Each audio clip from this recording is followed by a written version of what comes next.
Au grand mot, les grands remèdes.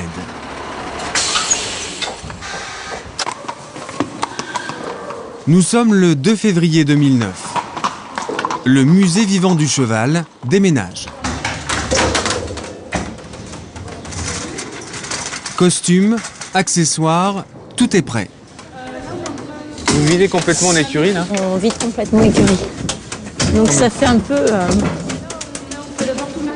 Surtout, ne rien oublier. Sophie Bien-Aimée et son équipe quittent Chantilly pour 3 mois.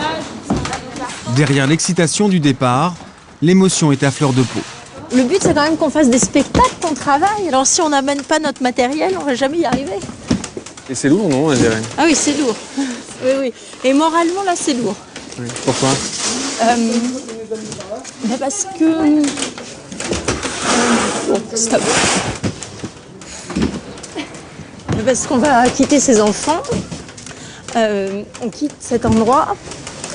Et bah voilà. C'est les revenus là? Oui. Et ça serait encore plus beau. Oui, oui, oui. Mais c'est émouvant parce que là, dans 1 heure, il n'y aura plus un cheval. Vide.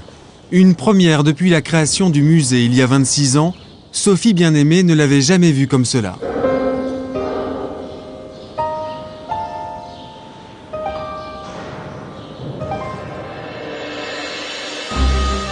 Les grandes écuries ont été commandées en 1719 par Louis-Henri de Bourbon, prince de Condé, 7e du nom. C'est le petit-fils de Louis XIV. Un amoureux des chevaux, prêt à toutes les extravagances. C'est vraiment la première fois qu'une écurie est à l'extérieur complètement d'une cour de château. D'habitude, on a une petite écurie, voire même une écurie de château. Elle est quand même petite. Là, c'est complètement fou. C'est un bâtiment, un vaisseau qui fait 186 mètres de longueur. Ici, il y avait 60 stalles de chaque côté, donc 120 chevaux à droite, 120 chevaux à gauche, qui servaient au transport et à la chasse. Et c'est complètement majestueux. Et tous les jours, quand vous rentrez ici, vous avez quand même un choc. On n'a jamais la mémoire de toute cette beauté. On a besoin de regarder à nouveau et on a toujours ce choc quotidien. Les grandes écuries sont en cours de restauration.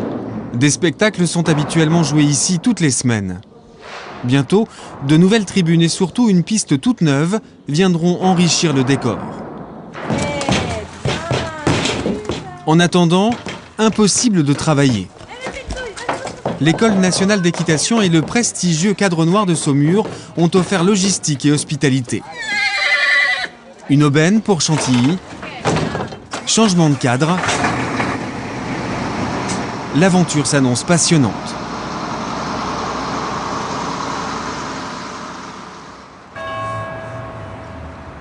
Le lendemain matin, Saumur, sur les bords de la Loire. La ville a 2 amours, les chevaux et l'armée. Au cœur de la cité, voici l'école d'application de l'armée blindée cavalerie. C'est là que Sophie et son équipe ont trouvé refuge.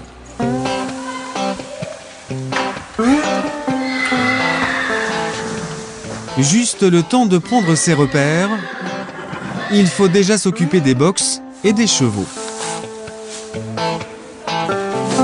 Les chevaux sont bien, ils sont calmes. Sympa de voir leur tête, là, tous, ils sont craquants.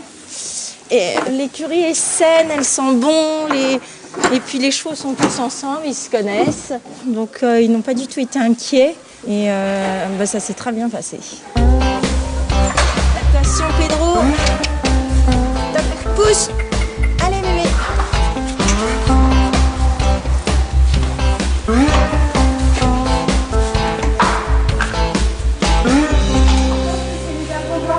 Les matins, c'est pareil, ouais.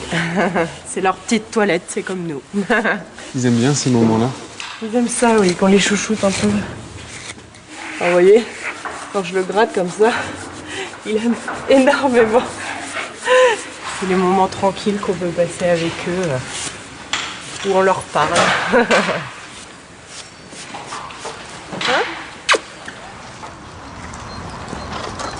Un peu plus tard dans la matinée.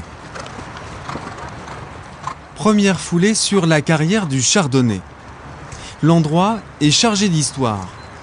C'est ici qu'a vu le jour en 1815 la première école de cavalerie de Saumur. Au lendemain des guerres napoléoniennes, les troupes françaises sont décimées. L'Empire n'a plus le choix. Il lui faut reformer au plus vite une cavalerie digne de ce nom. Saumur accueille alors l'élite des écuyers français. C'est la naissance du Cadre Noir. L'équitation était vraiment tombée en ruine en France, il n'y avait plus de chevaux et les cavaliers ne savaient plus dresser non plus les chevaux. Donc il a fallu retrouver des chevaux et les dresser. Et donc le corps des instructeurs d'équitation à Saumur était là pour valoriser cette cavalerie, pour remonter en puissance. Et on est arrivé au summum de cette remontée en puissance de la cavalerie française vers les années 1870, où on avait ici autour de ce chardonnay 1500 chevaux au total qui travaillaient sur tous les manèges qui sont répartis autour de cette place du chardonnay. À l'origine, structure militaire, le Cadre Noir compte aujourd'hui une majorité de civils, comme Olivier Pulse. Alors je vais vous demander le nom de vos chevaux et leur âge. C'est lui qui va suivre Sophie et son équipe. Tempo qui a 9 ans. Dilrage, 12 ans. C'est un maroirie. Voilà, maroirie. Alors là, ces chevaux-là ont une particularité, c'est qu'ils ont les oreilles qui se rejoignent. C'est la première fois que je vois un maroirie. C'est les chevaux d'Inde. D'accord.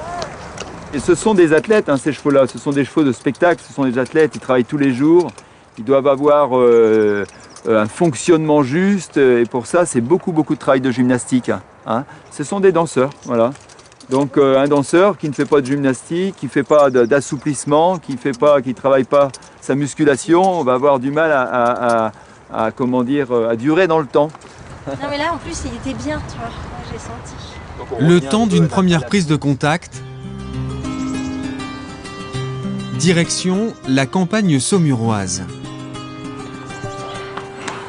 Nous sommes cette fois au sein de l'École nationale d'équitation. Un complexe de 300 hectares où le cheval est roi.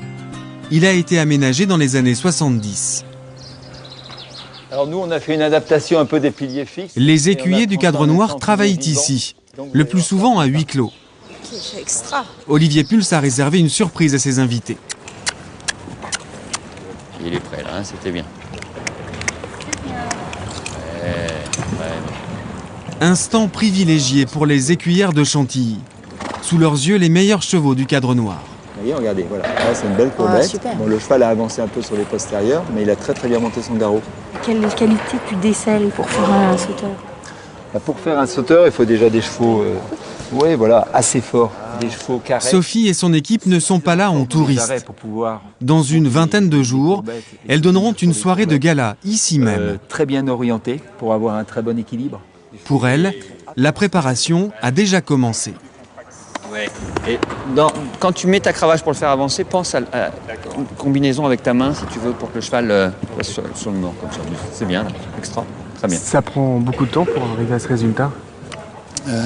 Ça, c'est un jeune cheval encore qui a 11 ans maintenant. Donc voilà, il commence à prendre un peu de maturité. Mais il faut compter entre 5 et 6 ans de travail pour présenter les chevaux en public. Droite. Les chevaux du Cadre Noir sont les seuls au monde à présenter ces figures. Ah, super, très bien. Ça semble facile, pour les écuyers et pour les chevaux, déjà. Ça se fait, ça a l'air de se faire tout seul. Avec 2 fois rien, un cheval qui piaffe, hop, il y a le cheval qui se met debout, hop, il y a la croupate qui part.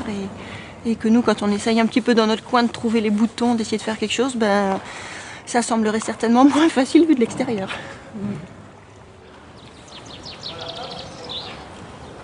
3 semaines plus tard. Très bien pour les espaces, là. Prenez bien vos repères, ça c'est très régulier. Blandine, surveille bien ton cheval. Fini l'observation. Très bien pour le galop ensemble. Les écuyères de Chantilly sont en pleine répétition.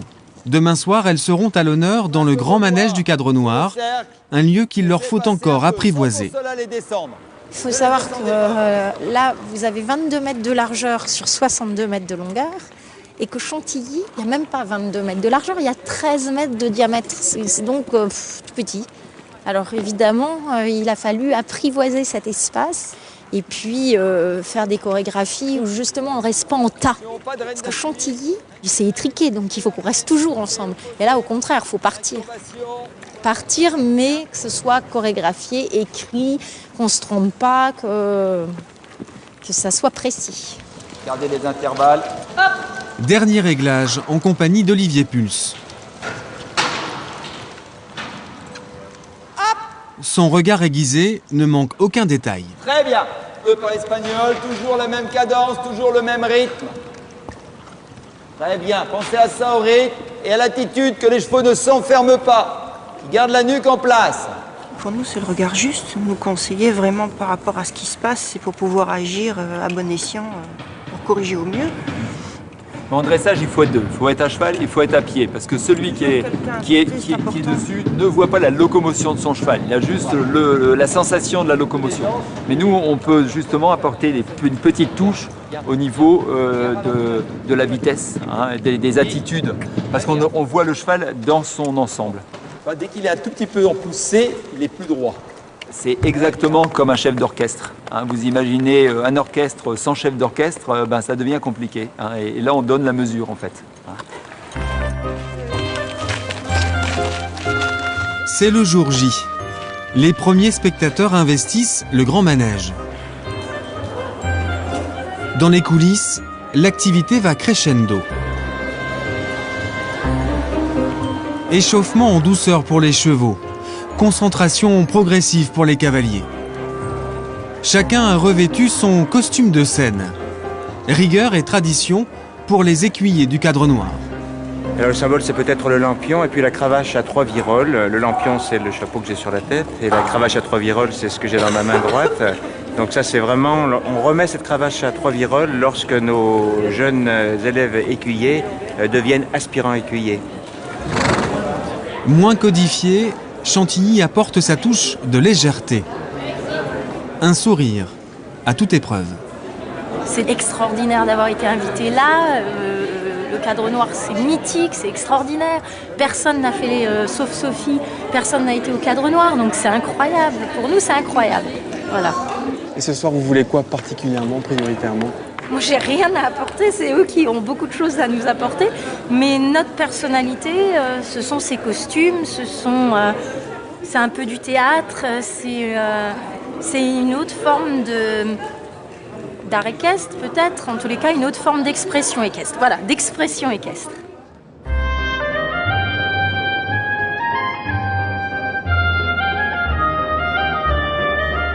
C'est l'originalité du rendez-vous.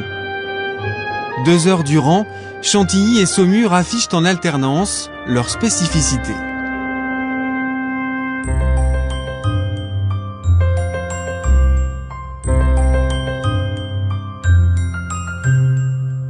Sur la piste, le charme côtoie l'adresse.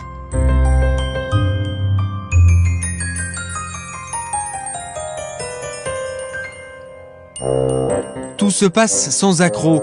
Les écuyères de Chantilly sont largement à la hauteur. Point d'orgue de la soirée, ce duo incroyable. Sophie Bien-Aimée et son cheval en liberté.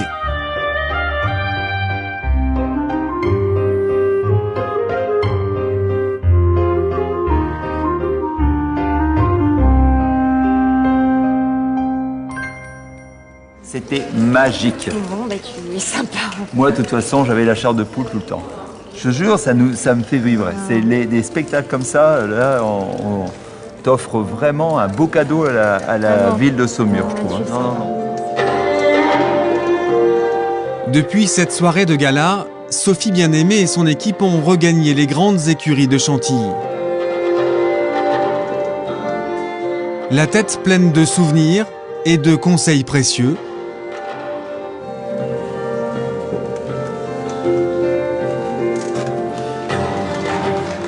Un dernier salut, en guise de remerciement.